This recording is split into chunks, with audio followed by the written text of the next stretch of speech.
Bueno, vamos a hablar del libro Estigma de Irving Goffman. Comencemos.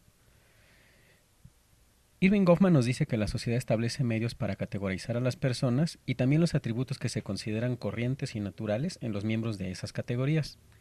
Esto permite que ante un extraño podamos prever por las primeras apariencias en qué categoría se halla y cuáles son sus atributos, es decir, cuál es su identidad social. El término estigma es utilizado para hacer referencia a un atributo profundamente desacreditador. Sin embargo, lo importante es tener en cuenta las relaciones, ya que un atributo que estigmatiza a un tipo de poseedor puede confirmar la normalidad de otro, según sea este el contexto, desde luego. El estigma conlleva una doble perspectiva, la de los desacreditados, cuya calidad de diferente es conocido resultado evidente en el acto, es decir, se ve por señales en el cuerpo, o minusvalías o deficiencias, y la de los desacreditables, cuya diferencia no es conocida inmediata o perceptiblemente. Goffman habla de tres tipos de estigmas. El primero serán las deformaciones físicas. El segundo pueden ser los defectos del carácter que se perciben como falta de voluntad, pasiones antinaturales, deshonestidad y demás, y que se refieren a enfermedades mentales o adicciones o sexualidades diferentes o circunstancias extremas como desempleo o cosas de este tipo. El tercero, él los llamará estigmas tribales o de raza o de nacionalidad o de religión y que son susceptibles de ser transmitidos por herencia y contaminar a los miembros de una familia. En todos los casos se encuentran los mismos rasgos sociológicos. Un individuo que podía haber sido fácilmente aceptado en un intercambio social corriente posee un rasgo que puede imponerse por la fuerza de nuestra atención y que nos lleva a alejarnos de él cuando lo encontramos. Posee un estigma, una indeseable diferencia que no habíamos previsto. Goffman llama normales a aquellos que no se apartan negativamente de las expectativas particulares de lo que se espera de ellos. Los normales consideran que la persona que tiene un estigma no es totalmente humana y en función de eso practican diversos tipos de discriminación. Nos dice el mismo autor, construimos una teoría del estigma, una ideología para explicar su inferioridad y dar cuenta del peligro que se presenta a esa persona. Así nos habla el autor en sus propias palabras. Además, el individuo estigmatizado tiende a sostener las mismas creencias que los normales y esto es un hecho fundamental. La sensación de ser una persona normal, un individuo que merece una oportunidad justa, puede ser uno de sus más profundos sentimientos acerca de su identidad. Pero, a pesar de ello, es posible que perciba que los otros no lo aceptan realmente ni están dispuestos a establecer contacto con él en igualdad de condiciones. Las pautas que ha incorporado a nivel social lo habilitan para mantenerse alerta frente a lo que los demás consideran su defecto y esto le lleva a aceptar que está muy lejos de ser como en realidad debería. La vergüenza se convierte en una posibilidad y es probable que el individuo pueda llegar a odiarse y denigrarse a sí mismo cuando está solo frente al espejo. El rasgo central de la situación vital del individuo estigmatizado está referido a lo que se llama aceptación. Las personas con las que se relaciona no le brindan el respeto y la consideración que espera. Esto lo puede llevar a tratar de corregir el motivo de su deficiencia, por ejemplo, a través de la cirugía plástica. Cuando esa reparación es posible, a menudo el resultado consiste no en la adquisición de un estatus normal, sino en la transformación del yo, de alguien que tenía un defecto a alguien que ha conseguido superar un defecto. Goffman señala la victimización que puede resultar de esta vía al caer en manos de estafadores que venden cualquier medio para corregir su problema y revela hasta qué extremos están dispuestas a llegar las personas estigmatizadas y, por lo tanto, lo doloroso de la situación que conduce a tales extremos. El individuo estigmatizado puede también intentar corregir su condición de forma indirecta, dedicando un enorme esfuerzo a realizar actividades que se consideran inaccesibles para quien posee su defecto. También puede utilizar su estigma para obtener beneficios secundarios, como una excusa por la falta de éxito que padece a causa de otras razones. También se puede interpretar el sufrimiento padecido como algo beneficioso para las enseñanzas sobre la vida y las personas, y puede llevar también a una nueva evaluación de las limitaciones de los normales. Estos testimonios de estigmatizados que consideran en su vida más rica emocionalmente, más plena que los normales, nos dan cuenta de ello. Cuando normales y estigmatizados se encuentran, el individuo estigmatizado puede descubrir que se siente inseguro sobre cómo va a ser identificado y recibido. Su incertidumbre surge porque no sabe en qué categoría será ubicado y porque sabe que los demás pueden definirlo en función de su estigma. No sabe qué es lo que los demás piensan de él y se puede sentir en exhibición, debiendo llevar su autoconciencia y su control sobre la impresión que produce hasta extremos y áreas de conducta que supone que los demás no alcanzan.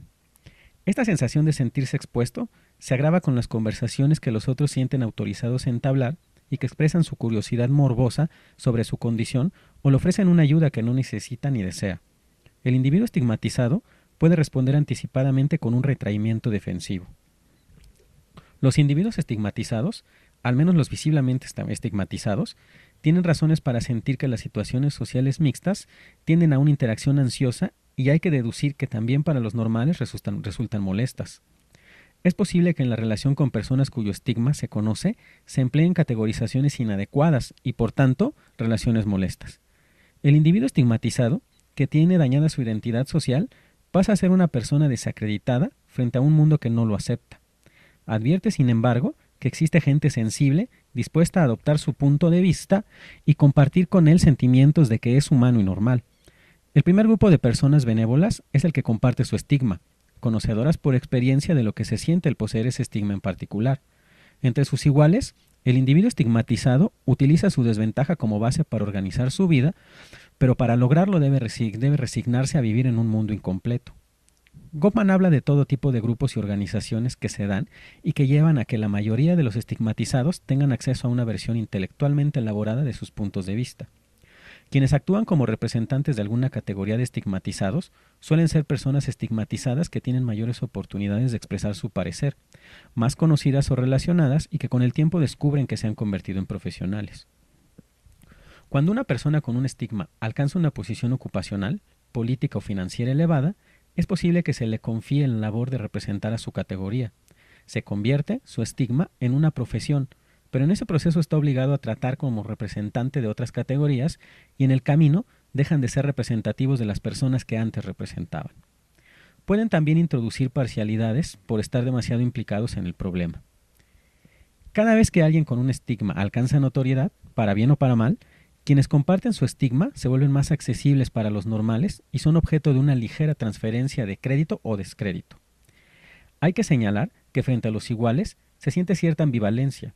Se les ve distintos de la persona normal que uno cree ser y con atributos con los que resulta difícil asociar su caso. Esta ambivalencia ante la pertenencia a su categoría estigmatizada implica oscilaciones en el apoyo, en las identificaciones y en la participación que tiene entre sus pares. Se dan cambios en la participación y la creencia. El segundo grupo de personas de las que se puede esperar apoyo es de lo que llama sabios nuestro autor. Personas normales cuya situación les lleva a estar íntimamente informados sobre la vida de los individuos estigmatizados y simpatizar con ellos y que gozan, a su vez, de cierto grado de aceptación y pertenencia al clan. Se da una tendencia del estigma a difundirse desde el individuo estigmatizado hasta sus relaciones más cercanas y por ello se tiende a evitar dichas relaciones o, en caso de existir, a no perdurar. El estigma puede ser innato, y esto tiene toda una serie de implicaciones en su socialización. En los casos en los que el estigma se produce posteriormente o es advertido posteriormente, se ha dado ya un aprendizaje concienzudo de lo normal y lo estigmatizado mucho antes de tener que considerarse a sí mismos como personas deficientes. Es probable que en estos casos se tenga un problema especial en reidentificarse consigo mismo y en una especialidad facilidad para la autocensura. En estos casos, en los que el individuo adquiere tardíamente un yo nuevo, digamos, estigmatizado, las dificultades que se experimenta pueden extenderse a sus vínculos anteriores. Hasta aquí se ha centrado principalmente en los individuos desacreditados, aunque algunos aspectos tratados se aplican también a los desacreditables. Pero se da el caso de personas cuya deficiencia no se revela de modo inmediato, no se siente de ella conocimiento previo, es una persona desacreditable en este caso. En estos casos el problema consiste no en manejar la tensión que se genera en las relaciones, que era el caso del desacreditado por una marca evidente, sino en manejar la información que se posee acerca de su deficiencia, exhibirla o ocultarla, expresarla o guardar silencio, revelarla o disminuirla, mentir o decir la verdad, y en cada caso, ante quién, cómo, dónde y cuándo podemos hacerlo. El problema que se plantea es el manejo de la información oculta que desacredita el yo, el encubrimiento. Dado que el hecho de ser considerado normal tiene grandes gratificaciones, casi todas las personas que tienen algo que encubrir intentan hacerlo en alguna ocasión. Una persona que intenta pasar inadvertida lleva una doble vida y también a veces una doble biografía. El proceso de aprendizaje de una persona estigmatizada pasa por conocer el punto de vista de los normales y saber que, según esto, está descalificado. La siguiente fase puede ser aprender a enfrentar el modo en que los demás tratan a la clase de personas que él puede mostrar ser. Pero habría una siguiente fase, que es aprender a encubrirse. El control de la información sobre la identidad tiene un valor especial en las relaciones. Se puede rechazar propuestas de intimidad, con lo que el individuo se libra con la consiguiente obligación de divulgar información. Se tiende a pensar, digamos, que el encubrimiento lleva un coste psicológico elevado, pero Goffman cree que esta ansiedad no está siempre presente. El área de manejo del estigma puede considerarse como algo que pertenece fundamentalmente a la vida pública, que funciona sobre todo con bases en estereotipos. El área de manejo del estigma puede considerarse como algo que pertenece fundamentalmente a la vida pública, al contacto entre extraños o simples conocidos, al extremo de un continuo cuyo polo opuesto es la intimidad. Pero, a pesar de esta creencia, hay que señalar que la familiaridad no siempre reduce al menosprecio. En el caso de las personas desacreditables, tanto los que tienen una relación íntima como los extraños tienden más a apartarse de él a causa del estigma que en el caso de los desacreditados. Es precisamente a los allegados a quienes puede querer ocultar con más celo algo vergonzoso. Y Goffman usa aquí el ejemplo de la homosexualidad. Ahora pasemos a conceptos fundamentales sobre nuestro texto y que son la identidad social y personal y la identidad de yo. La identidad social se refiere a categorías en las que se sitúan a las personas y los atributos dados a esas categorías. Los signos corporizados de prestigio o estigma pertenecen a la identidad social. Podemos hablar de marcas en el cuerpo, de formas de vestir o de comportamientos. La identidad personal se refiere a las marcas positivas o soportes de identidad. Un ejemplo es la imagen fotográfica que tienen los demás de un individuo o su lugar en una red de parentesco. También se refiere a la combinación única de ítems de la historia vital adheridas a un individuo por medio de esos soportes de identidad. Aunque hay hechos particulares aplicables a otros, como la combinación de hechos en la vida de uno no se encuentran en otros. La identidad personal implica la idea de persona única. Esta identidad se produce cuando conocemos a las personas y esto influye en la cuestión del estigma. Esta identidad personal desempeña un rol estructurado en la organización social a causa de su unicidad. El Estado identifica de hecho personalmente a los sujetos. Para construir la identificación personal, recurrimos a aspectos de su identidad social, pero el conocimiento personal puede alterar el significado de las características sociales que atribuimos a dicho individuo. La posesión de un defecto desacreditable adquiere un significado más profundo cuando se guarda ante los amigos y no extraños. Su descubrimiento puede lesionar su imagen actual y futura, ya que el estigma y los esfuerzos por ocultarlo se fijan como parte de la identidad personal. La identidad personal y social dividen especialmente el mundo del individuo. Hay lugares donde es conocido personalmente, otros en los que permanece en el anonimato.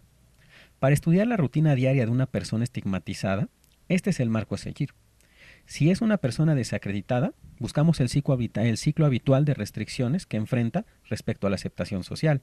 Si es desacreditable, estudiamos a las contingencias a las que enfrenta para manejar la información sobre sí misma. En este último caso, las estrategias pasan por ocultar o borrar signos que hayan llegado a ser símbolos de estigma y o el uso de desidentificadores, vestimenta, gafas de intelectual, demás ejemplos que pone nuestro autor en su lectura. También a veces se manejan los riesgos dividiendo el mundo en dos partes. Un grupo grande al que no cuenta nada y otro pequeño al que cuenta todo y en cuya ayuda confía. Se puede optar también por descubrirse voluntariamente y en este caso se transforma la situación del individuo que pasa de manejar información a manejar situaciones sociales difíciles, de una persona desacreditable a una persona desacreditada. En el proceso de socialización que hemos mencionado, el hecho de descubrirse sería una fase posterior al encubrimiento, que en la autobiografía de los individuos estigmatizados suele describirse como un momento último, maduro y de mayor aceptación, una especie de estado de gracia. La identidad social y personal forman parte de las expectativas y definiciones que tienen otras personas respecto del individuo cuya identidad cuestionan. En la identidad personal, las expectativas y definiciones pueden seguir antes de que el individuo nazca y continuar hasta después de su muerte. Frente a esto, la identidad del yo es subjetiva. Se experimenta por el individuo cuya identidad se discute. El individuo construye una imagen de sí a partir de los elementos con los que los demás construyen la identificación personal y social, pero se permite importantes libertades respecto de lo que elabora. El concepto de identidad social permite considerar la estigmatización el concepto de identidad personal, el papel del control de la información en el manejo del estigma. La identidad del yo nos permite considerar qué siente el individuo con relación al estigma y a su manejo. Se produce en primer lugar una ambivalencia respecto al yo, que se expresa claramente en las relaciones frente a los otros estigmatizados, a quienes puede identificarse o rechazar, sintiéndose en una posición en la que no puede ni aceptar a su grupo ni abandonarlo. El individuo estigmatizado se autodefine como normal, igual a otro ser humano, y al mismo tiempo se autodefine y es definido por los otros como marginal. Dado esta autocontradicción básica, resulta comprensible que realice grandes esfuerzos para encontrar una solución al conflicto o una doctrina que otorgue un sentido coherente a su situación. Las orientaciones sobre cómo situarse, proveniente tanto desde grupos de personas estigmatizadas como de corrientes que tienden a una normalización, integración, y ambas presentan al individuo una identidad del yo. En ambos casos se señala una línea correcta para ser adulto cabal, digno y respetuoso de sí mismo. Este sí mismo a aceptar es un extraño, una voz de grupo que habla por y mediante él. Todos lo hacemos de hecho, pero la situación especial del estigmatizado reside en que por una parte la sociedad le dice que es un miembro del grupo más amplio, lo cual significa ser humano normal, y por otra que hasta cierto punto es diferente y que sería disparatado negar su diferencia. Se le indica al mismo tiempo que es igual a cualquier otro y que no lo es también. Es un constante desafío para los representantes de los estigmatizados. El individuo estigmatizado se encuentra ante discusiones y debates relacionados con lo que debe pensar de sí mismo, con la identidad de su propio yo. A sus problemas debe sumar el ser llevado a distintas direcciones por profesionales que le dicen qué debe hacer y sentir por su propio beneficio. Por último, podríamos nosotros decir que hay aspectos importantes a tener en cuenta y que nos ha faltado destacar en esta exposición. Podemos hablar del manejo del estigma, que es un rasgo general de la sociedad. Es un proceso que se produce donde existen normas de identidad. El rol de norma y el rol de estigmatizado son partes del mismo complejo. Las personas que poseen estigmas diferentes se encuentran en situaciones similares y responden de forma parecida. También se puede considerar que el normal y el estigmatizado tienen las mismas características mentales. Hay pues una unidad entre el estigmatizado y el normal. Las personas podemos pasar de un rol a otro y nuestras capacidades y el entrenamiento nos habilitan para manejar las dos posibilidades. Se trata de una reubicación dentro de un antiguo marco de referencia en el que se asume para sí lo que antes se pensaba que residía en los demás. Lo doloroso de la estigmatización no surge así por confusión respecto a la identidad, sino del conocimiento exacto de la nueva situación. Una persona estigmatizada conoce el punto de vista que los otros tienen de personas como ella. El individuo puede desempeñar ambas funciones que plantean semejanzas notables. Ambos pueden evitar el contacto con los otros y relacionarse solo con los iguales o sentir que no son aceptados por los otros y que su conducta es observada de cerca. El estigma implica no tanto conjuntos de individuos concretos separados en dos grupos, normales y estigmatizados, sino un penetrante proceso social de dos roles en los que el individuo participa, al menos en algunos contextos y en algunas fases de la vida. El normal y el estigmatizado no son personas, son perspectivas. Los atributos duraderos de un individuo particular lo pueden convertir en un estereotipo y representar el papel de estigmatizado en casi todas las situaciones sociales que le toque vivir, y será normal referirse a él como estigmatizado. Sin embargo, estos atributos no determinan la naturaleza de los roles normal o estigmatizado, sino la frecuencia con que desempeñan uno u otro.